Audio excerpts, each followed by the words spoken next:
Okay, this is Frank, and I'm talking to Ted Guitar Ruybalid, and we're driving to the airport. We just had a fabulous week at the townhouse in Manitou Springs, and I'm going to ask Teddy about how we started playing guitar.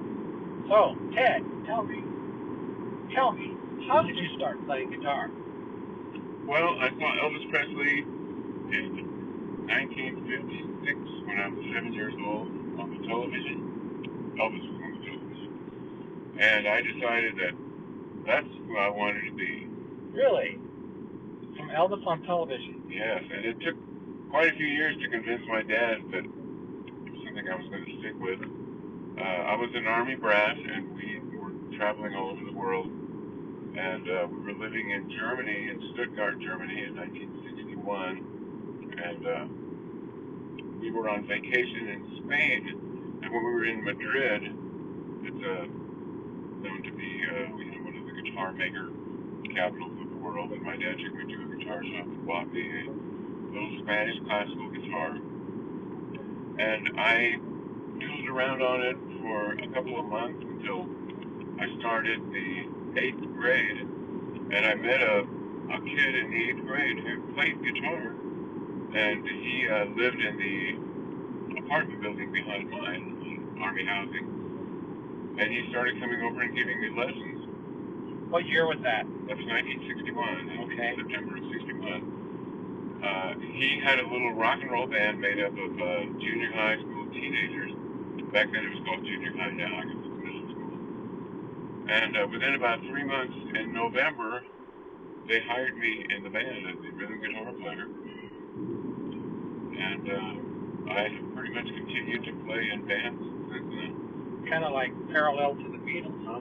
Yeah, it was pre-Beatles time. We never heard of them. The music that we played in 61, 62 was all 50s rock and roll. Chuck Berry, Little Richard, Jerry Lee Lewis. The band had a piano player, lead singer, a drummer, a bass player, 2 guitar players, and a sax player. So it was a good little unit. What was the band called? We were called Tommy and the Tornadoes. In Spain? Tommy? No, in Germany. Oh, in Germany. Okay. But it was all-American kids, so military brats. I got you. Tommy and the Tornado. Wow. Who was Tommy? He was the piano player, lead singer. And they were already playing and working, and we played almost every weekend. We played military base teen centers. They were called AYAs, American Youth Activities. We played for school dances, and we played for little goth houses with the German economy. And then in late 62 or so, the twist became the rage, and these little bars started opening up downtown Stuttgart called twist bars. And we got a weekend gig every weekend, Saturday and Sunday afternoon, at the Reload Twist Bar. And we would play from noon to 8 o'clock. And then they would tear down another band and come in and play.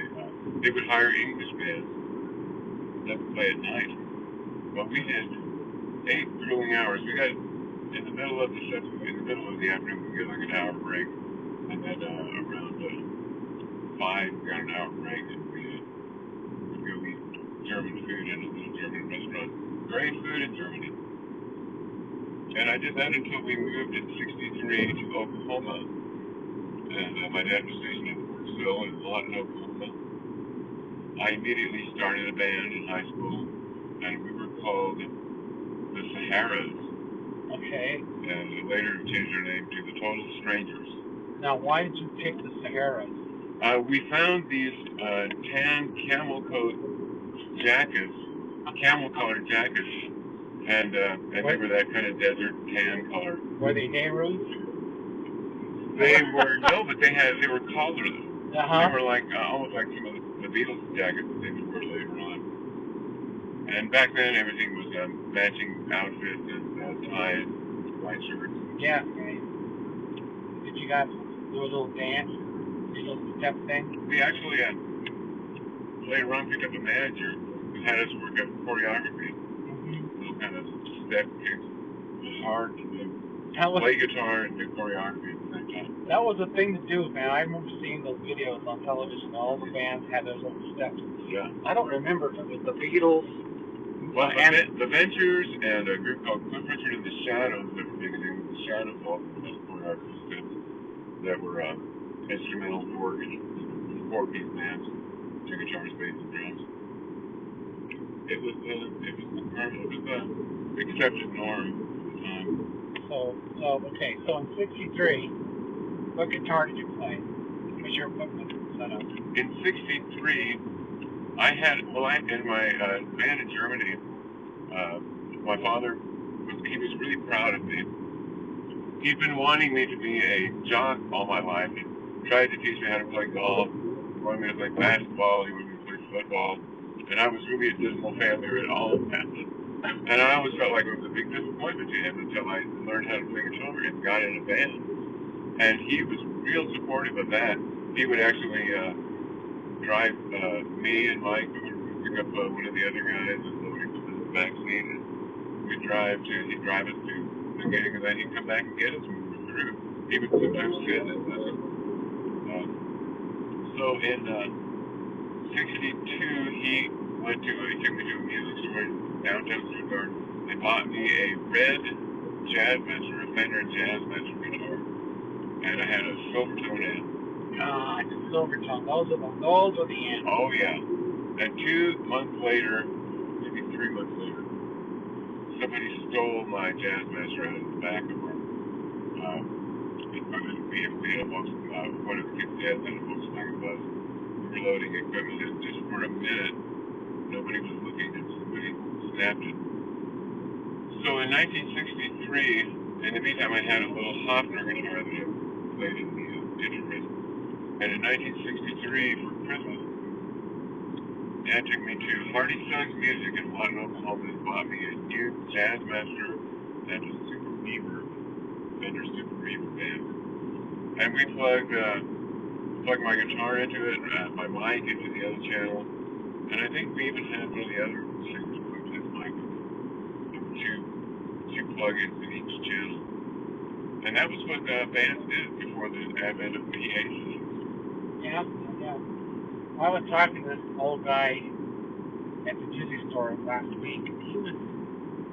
He was in his, I would say his, shoot, I don't know age anymore. Because now we're there, right? Yeah. So I want to say he was in his late 70s, and his wife was buying something, and he was sitting in the guitar area, and I said, "You look like a guitar player." His face lit up. He was an Army guitar, same kind of thing. Yeah. He had a little rock and roll band, and they play at the parade on a back of a flatbed, pickup. Yeah. That's the truck. Yeah, and this is in Lubbock. And I really kind of struck a chord with him because he said he was from Lubbock, and I said, "Oh, that's Roy Buddy Orbison." Holly. Yeah, Buddy Holly, Roy Orbison there. Anyway, okay, so you're in '63, and now you got your new equipment. That's pretty cool. Yes, and I had that Stratocaster and that amp I waited for 5 or 6 years until '69, I believe. I was in college then. Played in bands all through high school and into college, and then in '69, for some reason, Summer of Love. was 67. Oh, sorry. I just think of. But for some reason in '69, my head was turned by.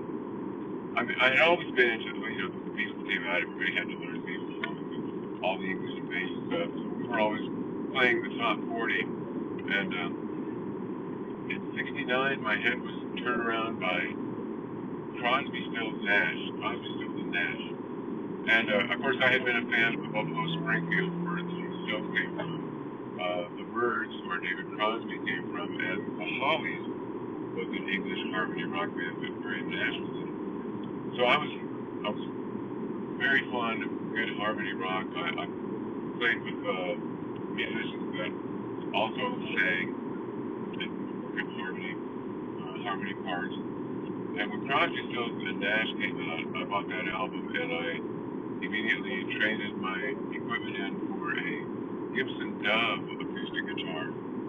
kind of high dollar guitar, but put a pickup in it, and still going through the. I had a big Yamaha solid state amp that was 600 watts solid state. Was it one of those combo amps? Yeah, it had 410. It's kind of like. Yeah, I remember those. There's like Bill St. John has one of those in his store. Yeah, he does. Yeah, I like those. I remember a friend of mine, Larry Hurd. He had a not a Roland. Randall. Did you say Larry Hurd? Larry Hurd. Yeah, you know Larry? I know Larry. I love Larry. Is he still in town? No, they live in the Floyd. Okay, he and Patty? Yeah. Okay. Yeah, they live in the Floyd. Why? I don't know. What's in the song? Well, they like it up there, and they're playing gigs around some of the hotels and stuff up there. So There's tourists there? Yeah. Oh, well, they in Aspen. They go to Okay. Aspen. Oh, that is good. That's right.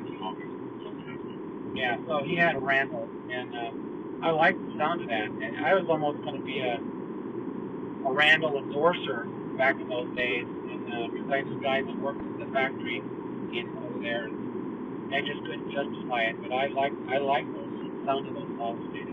There's a lot of people who do that, and Randall likes some good tube amps. A lot of people are quite fond of.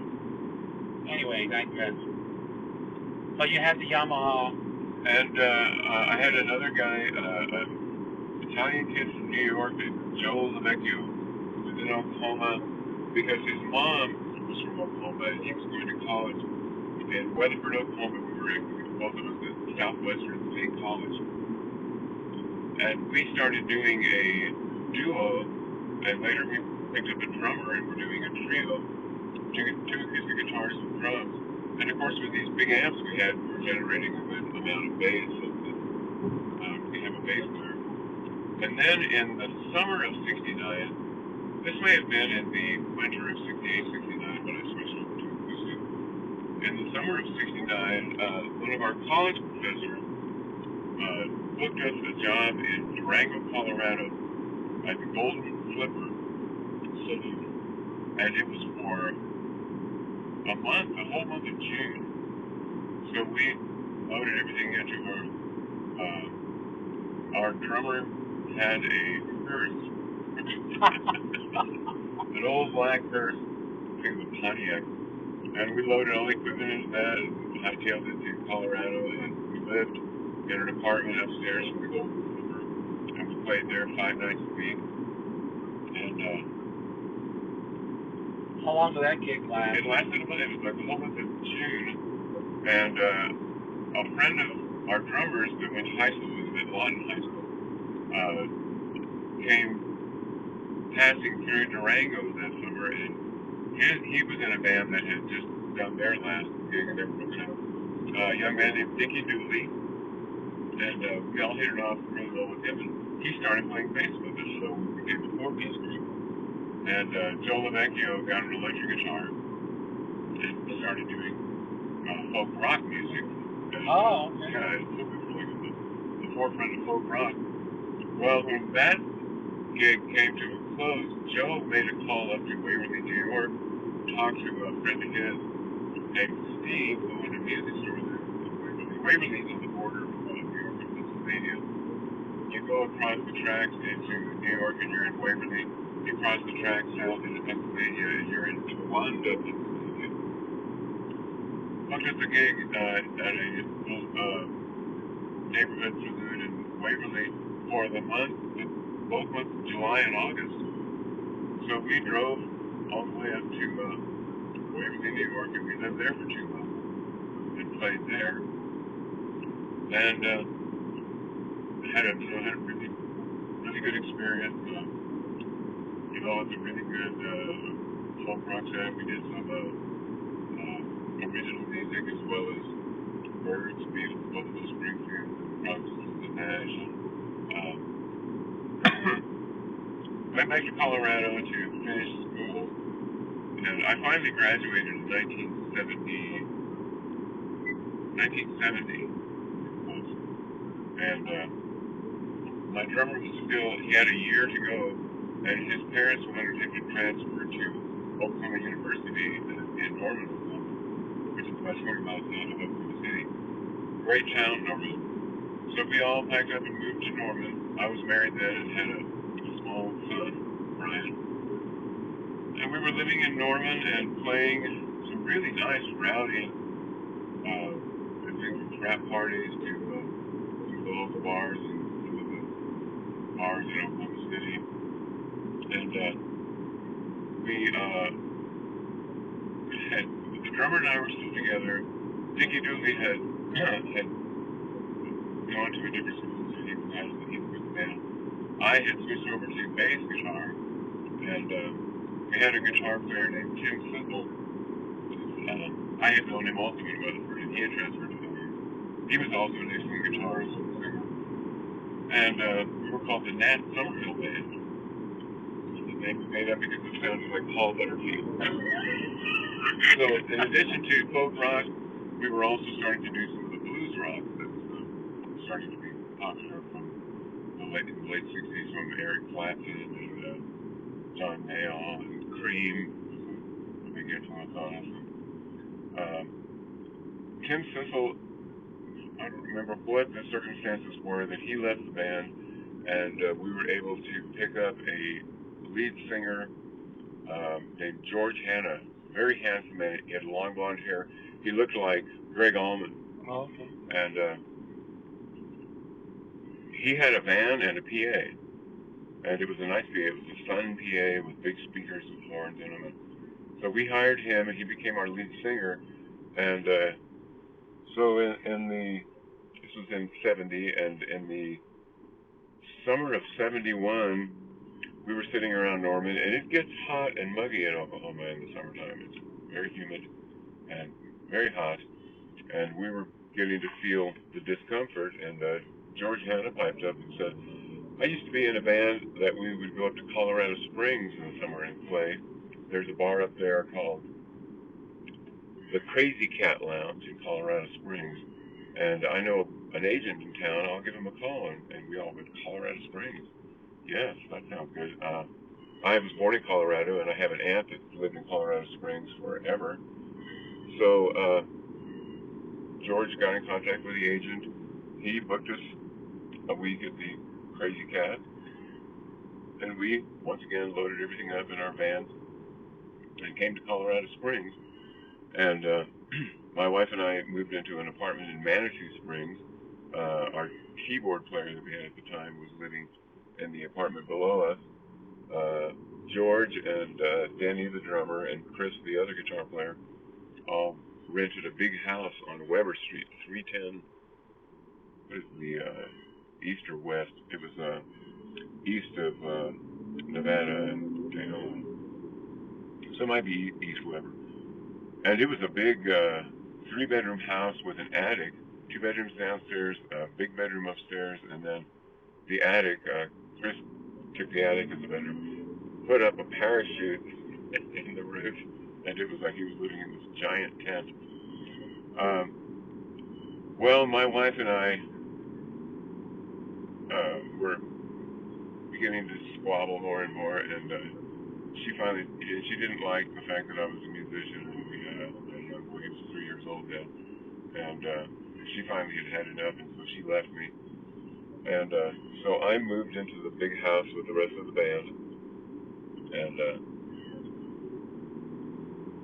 we started really playing a lot. We booked a lot of out-of-town travel, and we, with George's band, we just all about everything. We go to Salida or down to, I can't even remember a lot of the towns we did now.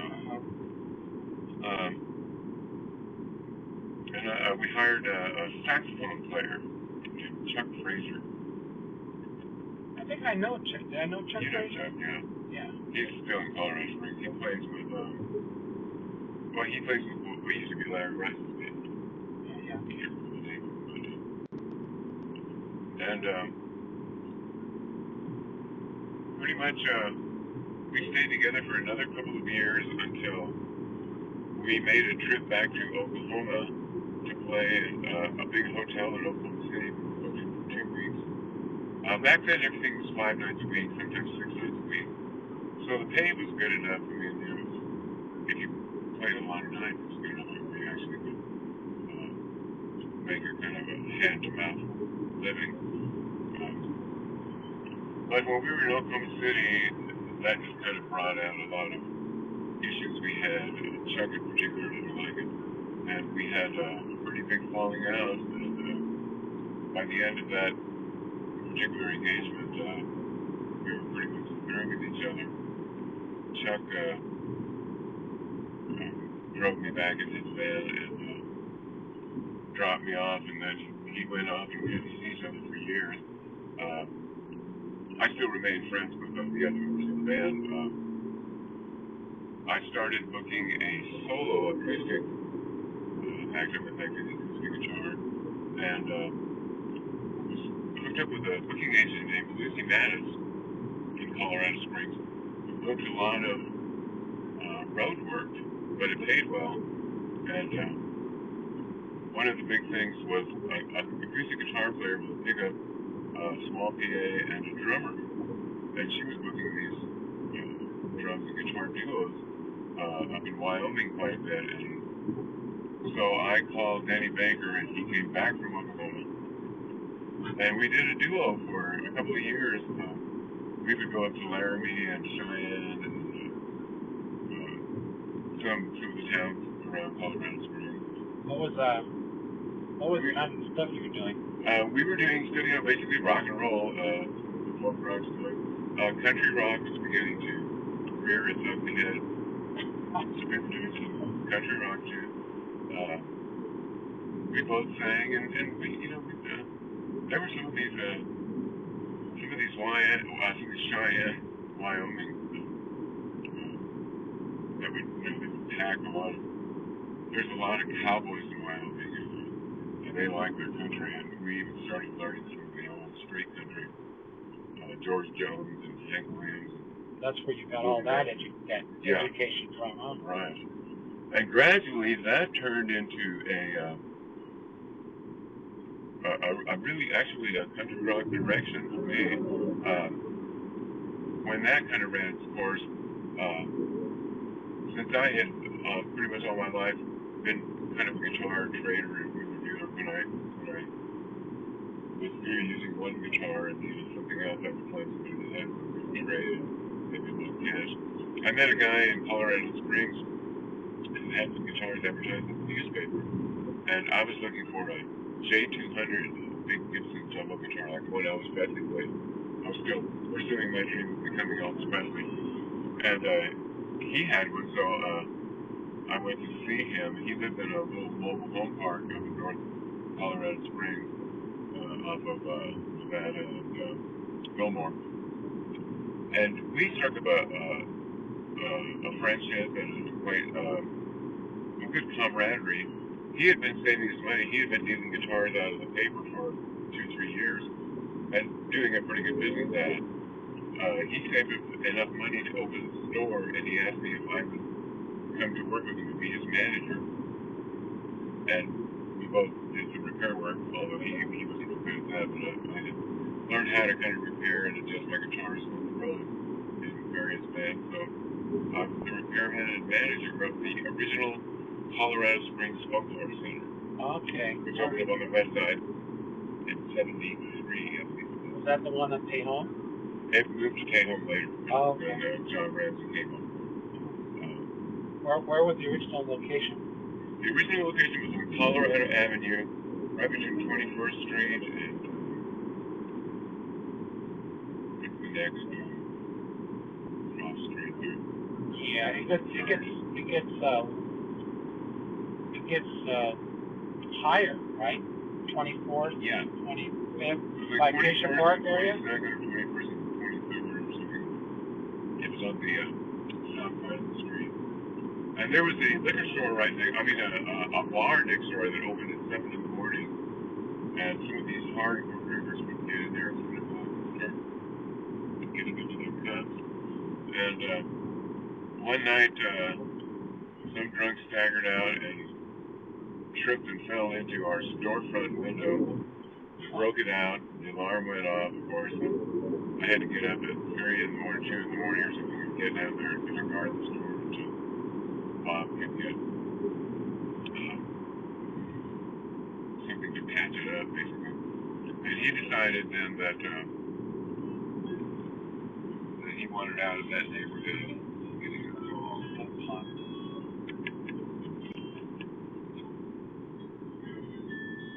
All righty. All right. This is part 2 of the interview with Ted Ruybalid. Teddy Guitar Floyd. Teddy Guitar Floyd story. Okay, so...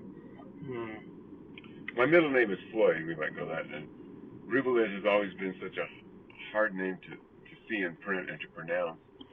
So I've been Teddy Floyd for a number of years now. Even had a band in the 90s called Hurricane Floyd with my wife, Lynn, Ruby Lynn. But I digress. Yes.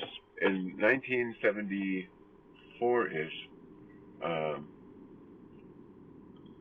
I ended up joining a country rock band that was actually a full-fledged country rock band with musicians that came from rock and country. We had a pedal steel player, Tommy Stewart, excellent pedal steel player, a young guy, good looking. Our bass player was a tall, rangy, cowboy-looking fellow named Gary Durr, good singer also and bass player. We had a drummer named Jerry, I can't remember his name, good metronome drummer. I was playing guitar, acoustic guitar. We had an electric guitar player named, his name was,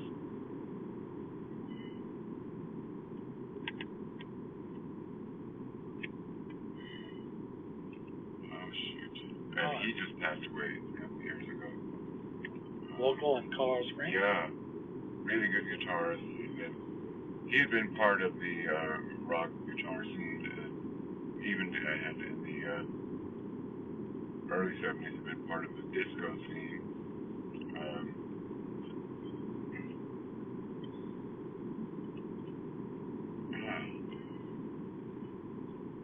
I'll think of it here presently. Yeah. But in the meantime, we all bought cowboy outfits and boots and the cowboy sports coats with little arrowhead pockets, and cowboy shirts and cowboy hats.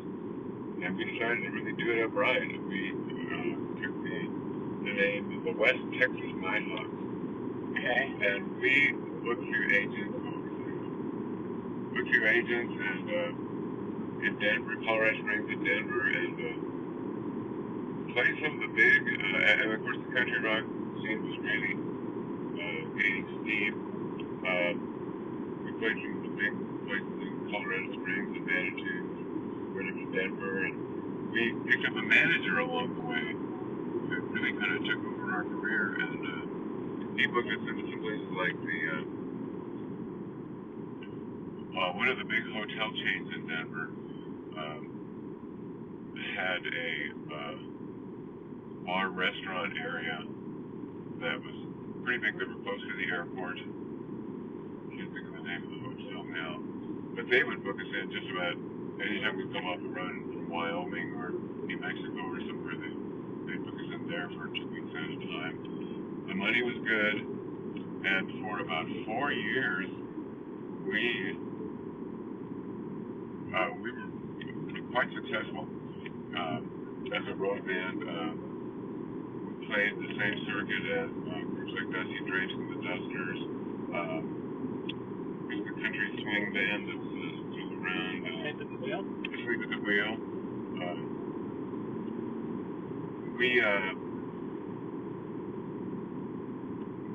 We opened up for the Gene Clark band. Gene Clark was the lead singer for the Birds in the 60s. We did some really nice gigs. We looked sharp, we sounded good, we had great harmonies. The Eagles have become like the prevalent country rock band on the radio. We were doing a lot of Eagles songs, and we still did rock and roll music. We even branched into things like Steely Dan and Little Feat. So we ran the gamut, and we could also do the hardcore country. several of the hike videos. Did you guys ever do any originals? And we did originals. We wrote quite a few. We had a pretty much, we could do a whole set of originals. Gary and I both wrote. Did you record anything? Did anything on vinyl? We never got on vinyl. We did do some recording, and I've got a cassette tape. Pretty much all I have to show me that a couple of promo photos. But in 1976, we were playing at the $1 Million Cowboy Bar in Jacksonville, Wyoming. Nice room, big room, expansive place, really nice, shiny leather saddles for bar stools. Oh, cool. Long bar that's inlaid with silver dollars. We were in there, and I met my wife there. She was on vacation from Oklahoma. My current wife, Ruby then, who is my third wife. But we've been together since 1976 now, so I think it's gonna hold. What were some of the places that you played at that they might not be there anymore, but